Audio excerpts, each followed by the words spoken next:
అడుగు అడుగున ధనదాహం, అధికారంపై అధిక మోహం, వ్యసనాలపై తగని వ్యామోహం. ఆధునిక సమాజమేవో ఆటవిక సమూహం, స్వార్థపరుల సందోహంలో ధర్మం ఉనికేవో సందేహం. మనసున్న మనిషికి ప్రతి నిమిషం ఎదురయ్యేను ఓ పద్మవ్యూహం, పద్మవ్యూహం, పద్మవ్యూహం.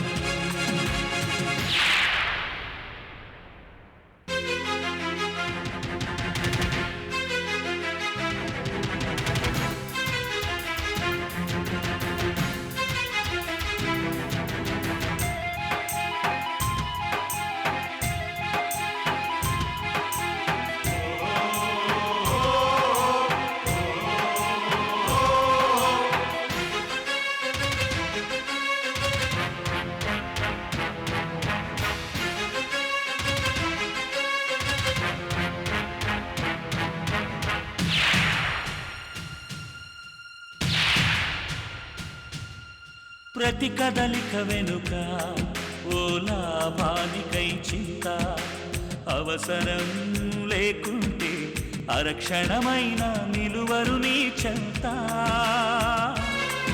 ఇది కన్నీటినే వేలం వేసే కసాయి సంత, ఇది కన్నీటినే వేలం వేసే కసాయి సంత. విలువలకై వెతుకులాట నేడొక పెద్ద వింత, విలువలకై వెతుకులాట నేడొక పెద్ద వింత.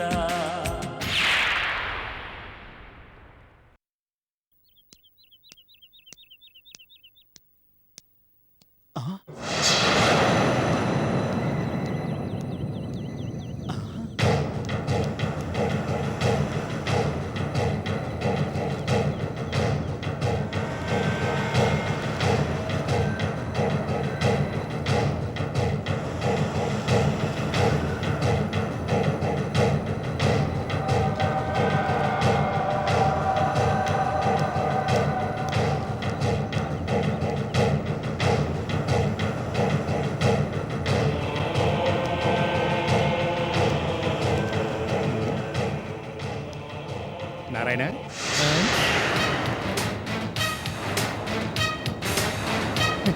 నువ్వేనా? ఈ మధ్య కనిపించడం లేదు. సరదాగా ఫ్రెండ్ రమ్మంటేను సింగపూర్ వెళ్ళాను. అక్కడి నుంచి జపాన్ లో 4 రోజులుండి జర్మనీలో కార్ల కాంట్రాక్ట్ కుదుర్చుకొని వస్తున్నాను. అదేమిటి, నువ్వు చనిపోయావని ఎవరో చెప్పారు? ఎవడాడు చెప్పినోడు? చెప్పుచ్చు కొట్టలేకపోయావా? నువ్వే కాదులే, ఈ మధ్యన చాలా మంది ఇట్టాగే అడిగారు. అదేంటోనయ్యా, 4 రోజులు సిటీలో లేకపోయేటప్పటికి నేను పోయానని డిసైడ్ అయిపోయి 4-5 సంతాప సభలు కూడా ఎట్టారంట.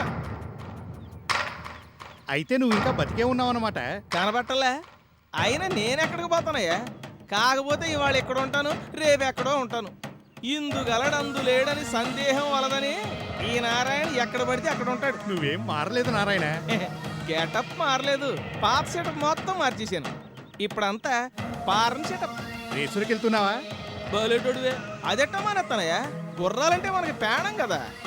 మొన్న ఈ మధ్యన బ్లాక్ క్వీన్ మీద జాక్ పాటు కూడా కొట్టించాను.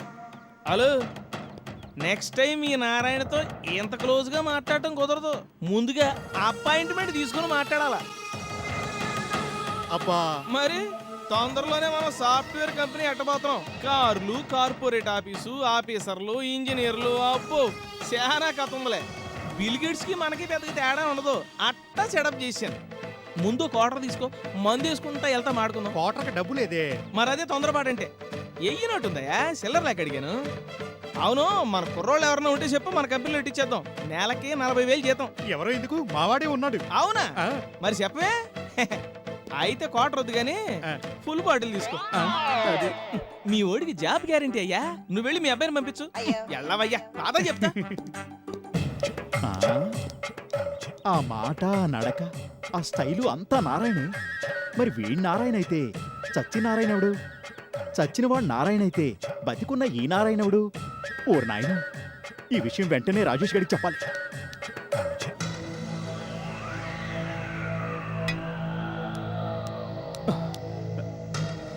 హోర్ని రోమ్ నగరం తగలబడిపోతుంటే నీలాంటి వాడే ఫిడేలు వాయిస్తూ కూర్చున్నాడట. ఇంట్రడక్షన్లు వద్దురా, ఇన్ఫర్మేషన్ ఏంటో చెప్పు. హ్మ్, చెప్తే హార్ట్ అటాక్ వచ్చి పోతావు. కొంపదీసి నా డార్లింగ్ మిత్రగాని కనిపించిందా? కాదు, నారాయణ కనిపించాడు. ఏంట్రా జోకా? జోక్ కదరా ఫూల్. నారాయణ బతికే ఉన్నాడు. ఇప్పుడే సెంటర్లో కనిపించాడు. ఎవరికో జర్మనీ జపాన్ అని తెగ లెక్చర్లు ఇస్తున్నాడు. నోర్మీరా రాస్కెల్, ఏం మాట్లాడుతున్నావు? కళ్ళు కాంపౌండ్కి వెళ్ళి నాటు కొట్టేసి వచ్చావా? అయినా చచ్చిన వాడు ఎలా బతికొస్తాడు? 10 జన్మలు ఎత్తడానికి నారాయణ ఏం దేవుడు కాదు. దేవుడో దెయ్యమో నాకు తెలీదు. ఇప్పుడు నాకు కనబడ్డాడు.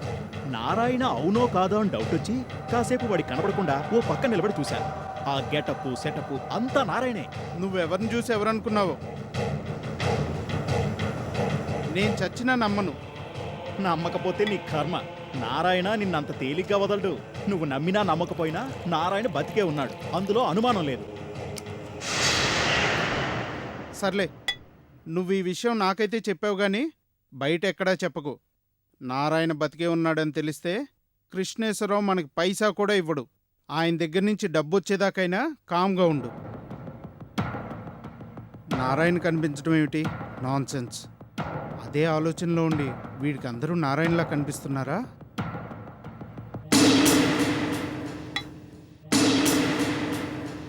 నారాయణ రూమ్ సెర్చ్ చేస్తున్నప్పుడు అక్కడ ఒక డైరీ కనపడింది.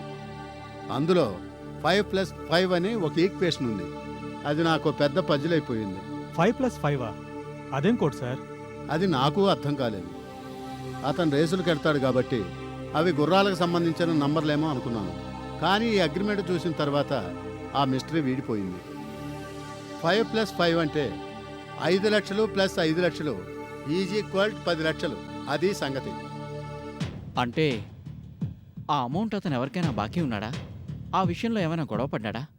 అదేమైనా అతని హత్యకి దారితీసిందా? కాదు, అతను ఎవరికీ బాకీ లేడు. అతనికి కావలసింది డబ్బు. గౌరీ దగ్గర నుంచి 5 లక్షలు, రాజేష్ దగ్గర నుంచి 5 లక్షలు తీసుకొని ఇక్కడి నుంచి పారిపోవాలని ప్లాన్ చేసి ఉంటాడు. 5 లక్షలు అంటే తక్కువ అమౌంట్ ఏం కాదు. గౌరీ అంత డబ్బు నారాయణకి ఇవ్వాల్సిన అవసరం ఏముంది సార్? ఆ నారాయణ సామాన్యుడు కాదు. అందుకు తగిన ఆధారం దొరికే ఉంటుంది. అందుకే అంత ధైర్యంగా గౌరీని డిమాండ్ చేసి ఉంటాడు. గౌరీ కూడా భయపడే ఉంటుంది. కోర్స్ ఆ ఆధారం ఏమిటన్నది ఇప్పుడు అనవసరం కాబట్టి వదిలేద్దాం. మేడం సంగతి సరే, అది అలాగే అనుకుందాం. మరి రాజేష్ని కూడా 5 లక్షలు అడిగాడంటున్నారు. అది తెలియాలి అంటే రాజేష్ చరిత్ర తెలియాలి. అది నేను చెప్తాను. రాజేష్ ఓ పెద్ద రోగ్. మిత్రకి ఓ స్నేహితురాలుండేది. ఆ అమ్మాయికి అన్నే ఈ రాజేష్. మిత్రని ఎలాగైనా ట్రాప్ చేసి పెళ్లి చేసుకుంటే ఆస్తి కొట్టేయచ్చని అన్నా చెల్లెలిద్దరూ మాస్టర్ ప్లాన్ వేశారు. సరిగ్గా అదే టైంలో అనుకోకుండా మిత్ర ఇల్లొదిలి వెళ్ళిపోవడం వాళ్ళకి కలిసొచ్చింది. అది అవకాశంగా తీసుకొని రాజేష్ మిత్రని కిడ్నాప్ చేసి బలవంతంగా పెళ్లి చేసుకోవాలని చూశాడు. అప్పటికే నేను రాజేష్ గురించి ఇన్ఫర్మేషన్ గ్యాదర్ చేశాను. దాన్ని బట్టి వెంటనే ఏడుకొండల్ని పంపించి మిత్రని విడిపించాను. రాజేష్ని అరెస్ట్ చేయించి జైలుకి పంపించాను. ఈ కిడ్నాప్ విషయం మీరు ఎప్పుడు మాకు చెప్పలేదు. మిత్ర ఇంటికొచ్చిందన్న ఆనందంలో ఉన్నారు అందరూ. ఆ టైంలో ఈ విషయం గురించి చెప్పి అందరినీ కంగారు పెట్టడం ఎందుకని నేనే చెప్పలేదు. అది సార్ వాడి చరిత్ర. అలా అరెస్ట్ అయిన రాజేష్ మళ్ళీ తిరిగొచ్చాడు. జైలుకు కూడా వెళ్ళొచ్చాడంటే డెఫినెట్గా మిత్ర కోసం ట్రై చేసి ఉంటాడుగా. 100%. అందులో అనుమానం లేదు. నారాయణకి మిత్ర దగ్గర చనువు ఉందని తెలిసి అతని ద్వారా మిత్రని దెబ్బతీయడానికి కూడా ట్రై చేసి ఉండొచ్చు. You are right sir. Narayana రాజేష్ని 5 లక్షలు అడగటానికి అది ఒక కారణం అయి ఉంటుంది. నాదో చిన్న అనుమానం సార్. చెప్పండి. ఊరవతల బంగ్లాకి మిత్రని మేడంని ఎవరు రప్పించారు? రాజేషా నారాయణ? అయినా అలాంటి ప్లేసులకు వెళ్ళడానికి ఆడవాళ్ళు సాహసించరు కదా. వీళ్ళని ఎలా రప్పించారు? నేను చెప్తాను. మిత్రకైతే నా వాయిస్తో ఫోన్ చేసి నేను అక్కడికి రమ్మన్నట్టుగా చెప్పారు. అది నిజమని నమ్మి మిత్ర అక్కడికి వెళ్ళింది. తర్వాత మిత్ర నాకు ఫోన్ చేసి నన్ను ఎందుకు అక్కడికి రమ్మన్నావు అని అడిగింది. నిజానికి ఆ రోజు నేను ఊళ్ళో లేను. మరి ఫోన్ ఎవరు చేశారు? నారాయణ చేశాడు. అంటే నారాయణకి మిమిక్రీ కూడా వచ్చా? అబ్బో, వాడి దగ్గర చాలా కళలున్నాయి. ఎవరిదైనా గొంతు ఒకసారి వింటే వాడు వెంటనే పట్టేస్తాడు. అలా గొంతులు మార్చి ఎదుటి వాళ్ళని ఫూల్స్ని చేసిన సందర్భాలు, మోసం చేసిన సందర్భాలు చాలా ఉన్నాయి. ఈ విషయం అతని బట్టలు ఇస్త్రీ చేసే మనిషి కాశీకి ఏడుకొండలకి చెప్పాడు. కాబట్టి డెఫినెట్గా తేజ వాయిస్తో నారాయణే మిత్రకి ఫోన్ చేసి ఉంటాడు. ఇక్కడితో చాలా వరకు అనుమానాలు తీరిపోయినట్టే. రాజేష్ని అరెస్ట్ చేసి ఇంట్రాగేట్ చేస్తే టోటల్గా మిస్టరీ వీడిపోతుంది. తొందరలోనే ఈ ఫైల్ క్లోజ్ చేసేయచ్చు. దాందే ఉందండి, అది మీ చేతుల్లో పనే కదా. అవుననుకోండి, కానీ ఈ కేసులో నేను పెద్దగా చేసింది ఏమీ లేదు. కావలసిన ఇన్ఫర్మేషను, సాక్ష్యాధారాలు మాకంటే ఎక్కువగా మీరే సేకరించారు. శంఖంలో పోస్తే గాని తీర్థం కాదంటారు కదా, నా పాత్ర అంతవరకే. అదేంటి సార్ అలా అంటారు? నేను మీ వెనకాల ఉన్నానన్న ధైర్యాన్ని, మానసిక స్థైర్యాన్ని ఇచ్చింది మీరే కదా. అందుకే చొరవగా మేము ముందుకెళ్ళగలిగాం. ఈ రాజేష్ ఎక్కడుంటాడన్నది తెలియాలి. 1 సెకండ్. ఇదిగోండి వాడి విజిటింగ్ కార్డు. ఇది కూడా మన వాళ్ళే సంపాదించారు. Very good. నేను వెళ్ళి సిఐని పంపించి రాజేష్ అరెస్ట్ అయ్యేలా చూస్తాను. థ్యాంక్ యూ సార్, వస్తాను. మ్.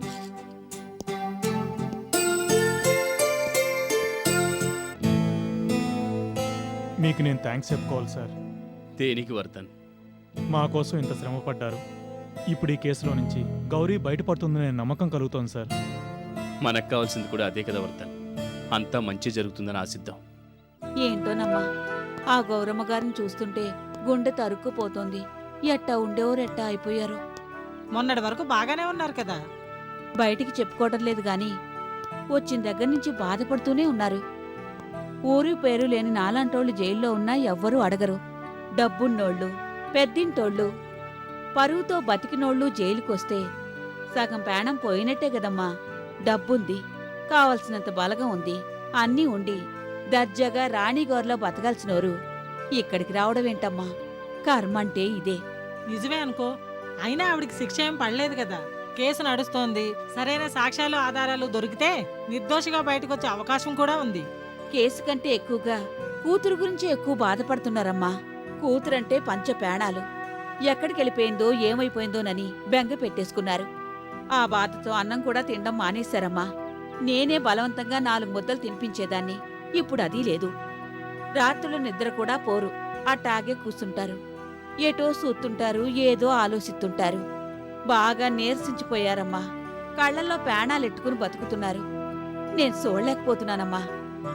కూతురు కనిపించకుండా వెళ్ళిపోయిందంటే మనకే బాధగా ఉంది. అలాంటిది కన్నతల్లి ఎలా తట్టుకోగలదో చెప్పు ముత్యాలు. ప్రక్క నువ్వే ఉంటావు కాబట్టి కాస్త ధైర్యం చెప్తూ ఉండు. మొన్నటిదాకా అట్టాగే నాకు తోసిందేదో చెప్పేదాన్నమ్మా. ఇప్పుడు ఆ పరిస్థితి కూడా లేదు. అదేంటి? అవునమ్మా, నన్నే కొత్త మనిషిని చూస్తున్నట్టు చూస్తున్నారు. ఏం చెప్పినా అట్టా చూస్తా ఉంటారు. పిలిచినా పలకరు, మాట్లాడరు. ఏదో కొనుక్కుంటూ తనలో తనే ఏదో మాట్లాడుకుంటూ ఉంటారు. ఆ సూపులు అయ్యి చూస్తుంటే రేపు కూతురు తిరిగొచ్చినా పోల్చుకోలేకుండా పిచ్చోరైపోతారేమోనని భయంగా ఉందమ్మా. అబ్బబ్బబ్బబ్బా, వస్తున్నా. వీడొకడు ఓ అడవుడి చేసి చంపేస్తున్నాడు. వస్తున్నా. ఆ. ఆ.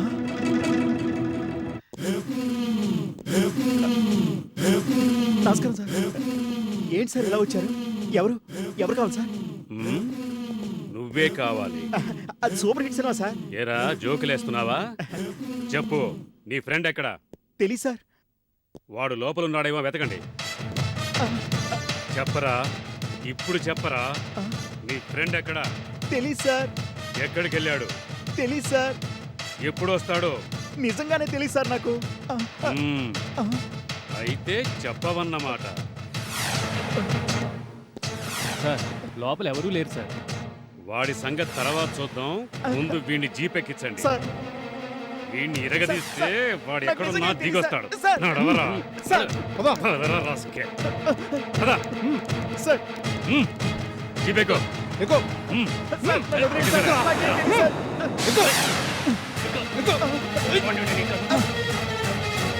సార్. నాకేం తెలీదు సార్. సార్, నాకేం తెలీదు సార్. సార్, నిజం చెప్తున్నాను సార్, నాకేం తెలీదు సార్. నన్ను వదిలేండి సార్. సార్,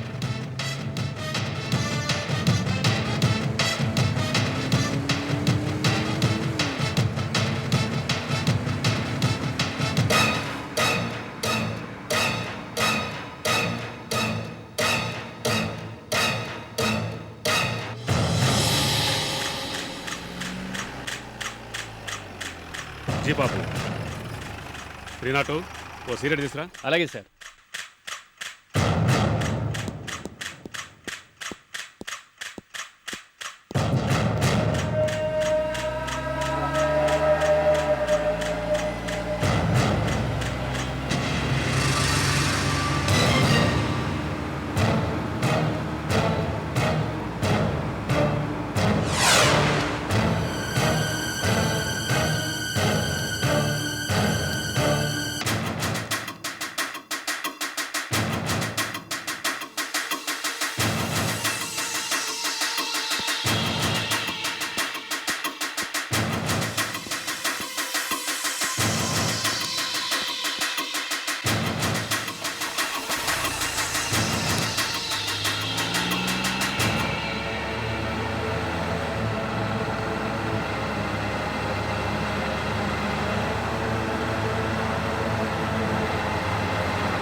మిత్ర, ఎక్కడికి వెళ్ళిపోయావమ్మా? ఎందుకు వెళ్ళిపోయావు? అమ్మ మీద కోపం వచ్చి వెళ్ళిపోయావా? లేకపోతే పరిస్థితులకి భయపడి వెళ్ళిపోయావా? నీకు చిన్న దెబ్బ తగిలినా విలవిల్లాడిపోయే నేను నీకు శిక్ష ఎందుకు పండిస్తానమ్మా? నేను జైలుకు వచ్చిందే నీకోసం. అది నువ్వు అర్థం చేసుకోలేదు. ఈ అమ్మ ప్రేమ మీద నీకు నమ్మకం లేదు, అందుకే వెళ్ళిపోయావు కదా. పోనీ నేను నీకు శాశ్వతంగా దూరం అయితే అప్పుడైనా నువ్వు నన్ను అర్థం చేసుకుంటావా? నన్ను ద్వేషించడం మానేస్తావా? ఇంతకీ మిత్ర ఎక్కడుంది? ఏదైనా ప్రమాదంలో ఉందా? మరి నాకెందుకు కనిపించదు? నాకేదో అనుమానంగా ఉంది. అందుకే మిత్ర తిరిగి వస్తుందని వర్ధన్ నాకు అబద్ధాలు చెప్తున్నాడు, మాటలతో మభ్యపెడుతున్నాడు. ఇప్పుడు నాకు అర్థం అవుతోంది. అందుకే తాతయ్య కూడా నాకు కనపడకుండా దూరంగా ఉంటున్నారు.